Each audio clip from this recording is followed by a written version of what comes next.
我是老板，我们之前有拍过怎么观察他的原生家庭。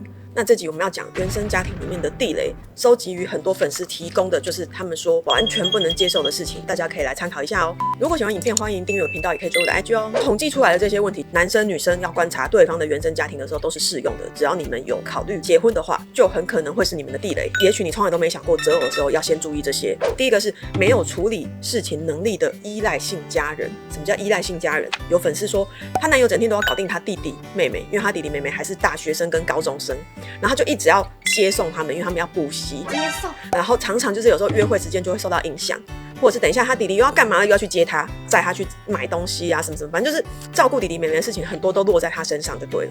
然后有时候爸妈也要他接送，因为全家就是只有他会开车啊，所以他就经常是只要有需要用到车的，就是会call他。直接马上要call他来，没有可能就是明天啊、周末啊、下礼拜啊什么啊，或者像他就是他们全家人的司机。对，这个粉丝就会觉得好像他照顾家人也没有不对，因为以前他们没有交往之前，她男朋友就是这样子在生活跟这样在做的啊。那有可能交了我这个女朋友，我就跟她说你不要再这样做了嘛，这样子我都没有时间跟你在一起了，或者是你常常周末都要忙家里的事情，然后我们都没有时间约会。他又觉得怪怪的，因为他照顾家人、忙家里面的事情也没有错啊。后来让他无法忍受的点是什么？她发现她男朋友还要给她弟弟妹妹零用钱，就每个月还要给他们几千块这样，可能一个月5000，是不是就1万了？所以她变成她的薪水就少了1万嘛。那万一她就给爸爸妈妈，反正就是感觉他们的约会花费也受到影响，存的钱也变少。对，所以他就觉得，等一下，如果我要跟你走下去，我有可能会跟你结婚的话，这是好的吗？因为我们的家庭的可用的金额就很少啊，除非你的弟弟妹妹长大，他们自己赚钱之后，他们就不会跟你拿钱。可是他就很怕，他会不会要照顾他们下一辈子？对，他就觉得好像，等一下，我这个男友好像就是一直被家人提款机司机。所以嘞，你们可以接受男友或老公他是要用这些时间精力去照顾他的原生家庭的吗？我以前可以接受，因为我会觉得说他这样子就是很孝顺家人，然后对家人又很好。那会不会以后我跟他结婚之后，他会不会也这样对我？他也会这么照顾你，或是也不会把你放下或什么的。对。然后现在呢？你现在不这样想了吗？现在我就没有在想了，因为为什么？觉得不一样，因为搞不好那是他的家人，但是他不一定会这样对你。对，他不一定会这样对我，可是那是他的家人，而且他会要求你去对，我可能会哦，你还要一起加入照顾他们的行列，免费的那个司机费用啊，顺便去帮忙搬个货，还是煮个东西好了。对，提款机啊，嫂嫂我需要钱。所以你未必是加入被照顾者。对，我可能是要一起照顾别人。因为这个粉丝也是说，他后来发现，如果他们家真的有那种很依赖性的家人，他真的会有一点那个警铃会响起来，会觉得是不是以后你都要这样子跟他们这样一辈子，就会影响以后我们自己新的一个小家庭这样子。好，那我刚刚其实有讲到说是没有处理事情的能力，并不是指叫你来载一下也不行哦，我指的是大家分辨一下程度，不是完全不能叫他帮忙，但也不是只能叫他帮忙。因为你可能有很多方式搬家，你也可以叫搬家公司，你也可以找自己的朋友，大学生、高中生也有自己的朋友的 ，OK， 爸妈也有自己的人脉、自己的朋友，不是只能依靠你一个人，或者是有时候可以叫车，帮他下载你也可以坐大众交通捷运系统啊、公车什么的。对你可以自己想点办法，不要再依赖你哥了，对吧？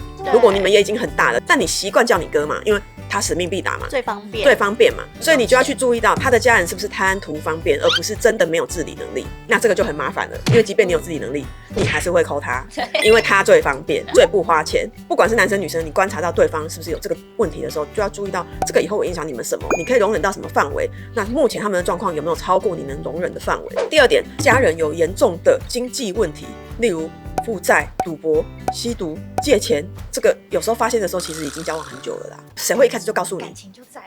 例如有女粉丝说，他们已经交往很久了，准备要结婚了，然后讨论到结婚之后要不要买房，男朋友才跟她说没有办法买，因为家里面负债，他要偿还那笔债，真的没有办法再拿钱出来备房贷，所以如果要结婚，就是只能住进他家，然后这个金额是他真的要扛一辈子的哦，就不是短期这5年内还得完的，这真的很像一笔房贷。那你们已经讨论结婚的事了，怎么办？你可以分手吗？这就是对女生的考验了。对，可是有可能是对男生，也有可能是女生家里面嘛，所以男生也不要觉得这一集是拍给女生看的，你也有可能是你发现女生家里有负债。对，我之前有讲过一个案例是，男生去女生家里提亲的时候，爸爸开口说，如果要结婚的话，我们家的债务你要一起还，因为那个女生都有在还，所以爸爸觉得如果要结婚，那之后就是你们一起还的。对，爸爸为什么会这样觉得？他觉得你想娶我女儿，那这个债务你就也帮点忙吧，不然我为什么女儿要嫁给你那种感觉。所以男女生的家庭都是有可能会有这个经济问题或负债，尤其是对方父母如果认为你要一起处理的时候，好可怕啊，就算不用一起处理，他只要要求他的小孩处理，就影响到你们未来那个家啦。你们的生活费，你们整个财务规划就是不一样啦。那你可以接受吗？你们已经论及婚嫁了，最后一关的时候发现，哈，你们家有财务问题哦。啊，我不能接受不能接受，你就会悬来了嘛。就算交往6年，忍痛吗？你还是会那就不要结了。对，就不要结。那会分吗？还是会交往但不分？我们可以谈恋爱，但是我们就不结婚。那如果你是个未来想要结婚生小孩的人呢？就其实你就不要结婚，因为你一个人过得一定会比2个人。对，这个逻辑合理啦。就是那你一个人肯定过得比较好，你就不要一起处理这个东西了。好吧，忍痛吧。想分了哈。第3点是喜欢情绪勒索的家人，这个其实我们自己的父母难免都会有一点的啦，只是说多严重，严重到会不会影响到你们？例如我有粉丝说，他的爸妈就是那种会说老了你就是要回来跟我们住的那种，他一直都在告诉他说，哎，我们如果老了你就不能在外面工作了哦，你要让我当独居老人吗？什么的，所以他心里面是有一个压力，就是觉得他如果在台北结婚生小孩，然后以后要回南部，他就觉得这样很尴尬，所以会影响他交女朋友的心情。他觉得没有女生要跟他回南部住啊。对啊，我身边有不少朋友是真的这样子分隔南北两地，就本来可能2夫妻已经在台北工作了，比方好老公回去住南部，然后老婆在台北带孩子，周末才回来见面这样子。别人在台北顾孩子哦。对对对，他的怨言就是我没有觉得你不能回去照顾父母，可是几个礼拜实行下来之后，发现小孩是我一个人要处理耶。对啊。可是小孩是我们一起生的耶，为什么是我在照顾小孩，然后你只要照顾你父母？他就开始不平衡。可刚开始好像觉得合理啦，爸爸妈妈老了，他们如果生病还什么，不可能放他们自己在南部嘛。几个礼拜下来他受不了了，然后就觉得我这样好像单亲。就是有一个爸爸而对，已。然后你周末偶尔回来，然后1-2天就走了，然后你就陪小孩吃喝玩乐，然后1到5辛苦的时候都是我在处理，就开始有人因为这样离婚哦，受不了这样的关系，因为开始争吵很多，然后很多需求无法被满足嘛，这个感情就越来越不好。对，被迫分隔两地的有啦，然后也有就是结果举家搬回南部的也有，就2个人都放弃在台北的工作，就回男生的老家。他不能接来台北吗？台北寸土寸金啊，你去哪里多一间房给爸爸妈妈住啊？而且爸爸妈妈通常有时候也不愿意住在城市，对，中南部习惯了，你叫他搬到台北他也受不了。可是南部可能就很多空房啊，可以回来住没关系啊。经济考量是回南部容易，父母也要北漂是难的，这个有时候都是婚后才知道，因为父母本来都没有讲嘛，老了才说你要等来哦，你别当大台北哦。来不及，怎么办？你们遇到的话怎么办？你们会为了老公或男友放弃你现在的生活？他可是在交往的时候，我就会确认他是哪里人。你一交往就要先问，等一下你哪里人？只能那个新竹以北是不是？对，新竹还算近。我真的会，你就是会很怕说到时候他要回南部这样哦。对啊，因为我会觉得他随时可能都要回南部啊，或者是过年我还要给他塞那个超远欸。你是那个连过年要南北奔波都不愿意的人。不要，对。这个你看，这也是某些人的地雷，也是通常他谈恋爱不会想到的，对不对？就是我不要塞车，而且是3节。对，3节你都在中山停车场上。他可以不用每天回来啊，他至少可以1个礼拜，可能礼拜3回来，礼拜5、礼拜6、礼拜天回来。所以老婆要能够接受他不在的时候，你都是要自己 handle 孩子哦。但其实有时候他在不一定比较好。如果是个猪队友，算了，滚边去的意思，算了。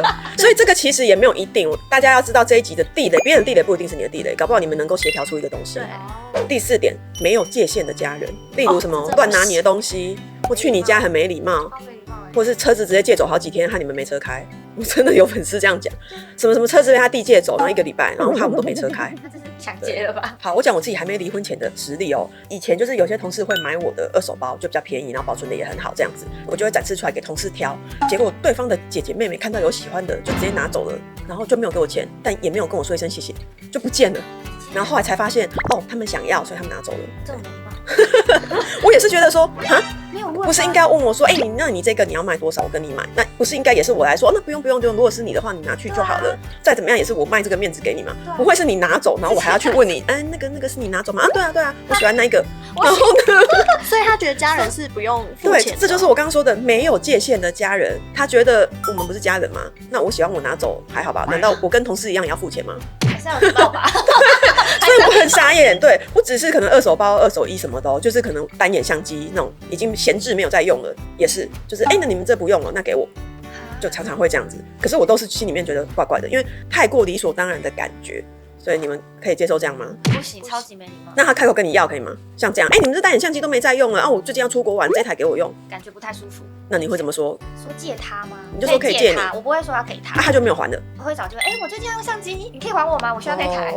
然后回来就发现镜头脏了，坏了，哇，好气哦！配件丢了。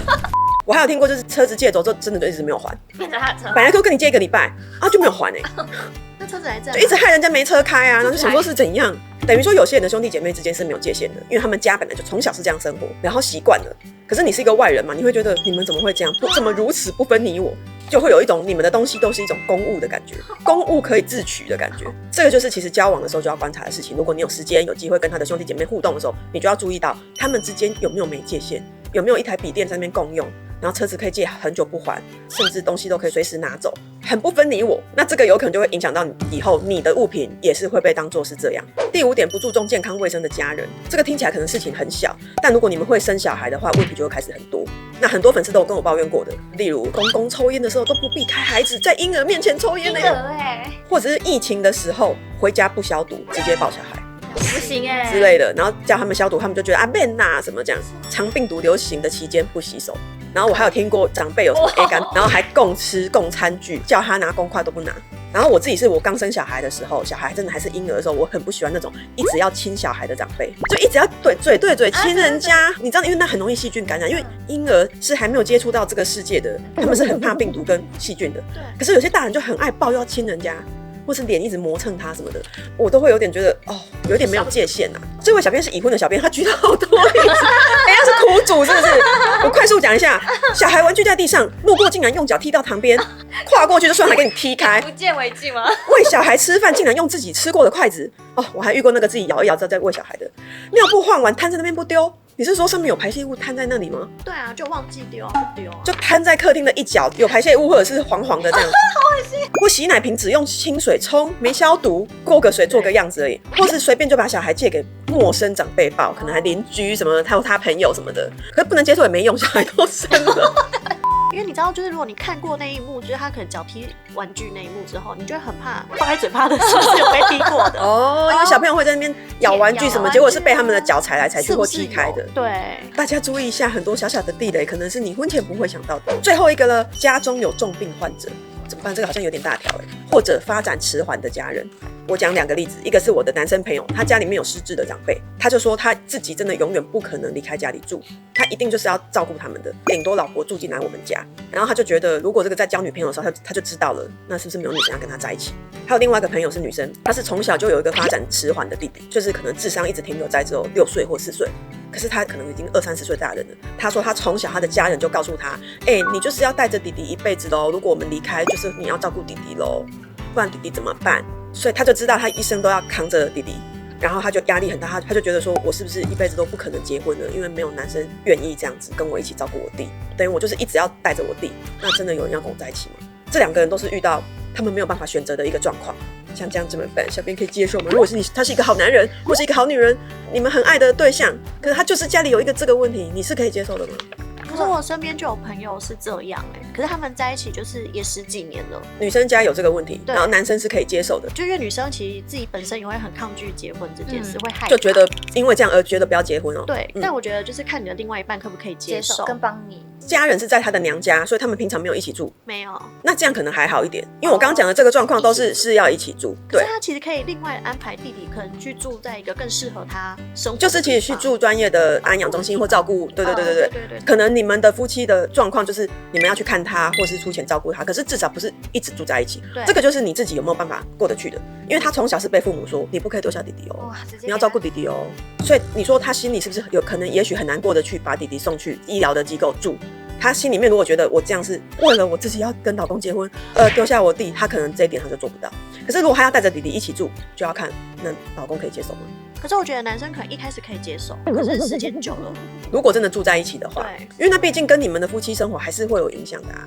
还有开销哦，大家有想到，比方你就是一个月就是少2万块要照顾这样的家人，或者是你就想你的另一半每个月就是要2万块的开销在照顾这个，你可以接受吗？会影响到我们开销，我觉得我不太能接受。所以你会不能接受对？除非他赚很多，这个2万真的对你们还好，没什么。对，例如他赚10万就还好，可是他如果赚5-6万，就有点他的2万全部都对，那跟你之间就没有多余的预算的时候，你就会觉得时间久可能就觉得我们自己生活都没有过得很好，然后还要花那一份钱。对，就是会有这个问题，所以他们自己也觉得说怎么办？这样我怎么交女朋友？怎么交男朋友？当然这些状况都是不得已，但毕竟就是会影响你们夫妻的生活嘛，所以就要自己好好思考，这没有对或错。